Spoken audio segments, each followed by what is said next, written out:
హల్లెలూయా. దేవునామానికి మహిమ కలుగును గాక.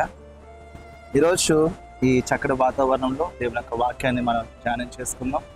ప్రతిదీ కూడా ఈ సృష్టి అంతా కూడా దేవుడు మనకు కలుగజేసింది.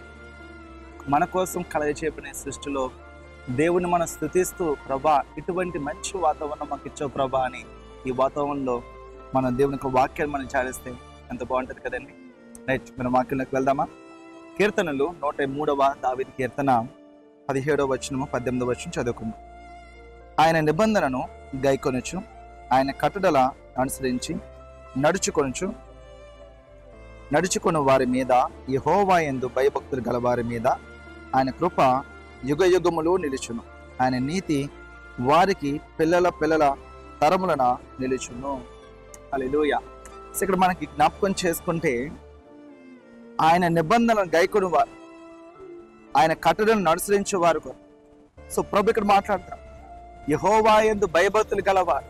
సో ఆయన కట్టడలు, ఆయన వాక్యమును మనం గైకొని ఆయన యందు భయభక్తులు కలిగి మనం నివసించినట్లయితే, ప్రభు 18వ వచనానికి రాయబడుతున్న మంచి వాక్యం ఏంటంటే, ఆయన కృప యుగ యుగములో నిలుచును.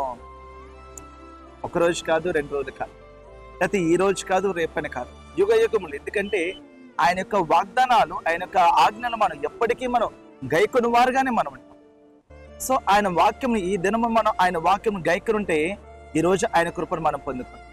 రేపు ఆయన వాక్యాన్ని మనం గైకొనుంటే ఎల్లుండి ఆయన యొక్క ఆజ్ఞను మనం గైకొంటే, యెహోవా యందు భయభక్తులు కలవారుగా మనం ఉంటే ఆయన కృప యుగ యుగములో నిలుచును.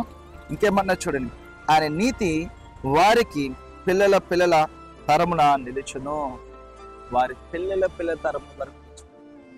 ఈరోజు ఈ వాక్యం పెట్టిన ప్రియ సహోదరుడు, సహోదరి, దేవుడి యొక్క కృప మీకు, మీ కుటుంబానికి యుగ యుగములు నిలిచి ఉండాలి అనన్నా, దేవుడి యొక్క సన్నిధిలో ఆయన కృప విస్తరించబడాలి అనన్నా, ఆయన వాక్యాన్ని చాలా జాగ్రత్తగా ధ్యానం చేయండి. ఈ వాక్యము కలగజేయబడిన ప్రతిదీ కూడా ఆయన మూలముగానే కలగజేయబడిన వాక్యం సెలవు. సో కాబట్టి ఆయన వాక్యాన్ని గైకొను వారుగా మనం ఉందాం. తద్వారా మనము, మన కుటుంబం దేవుని యొక్క కృపలో మనం వర్ధిల్లుతూ ఉంటాము. పిల్లలకు తరతరములు కూడా దీవెనకరంగా ప్రభు చేస్తాం. ఈరోజు ఆయన వాక్యాన్ని పట్టుకుందామా? ఆయన వాక్యాన్ని విడిచిపెట్టకండి. దేవుని యొక్క మహాకృప మీ అందరితో తోడే ఉండదు గాక. May God bless you all.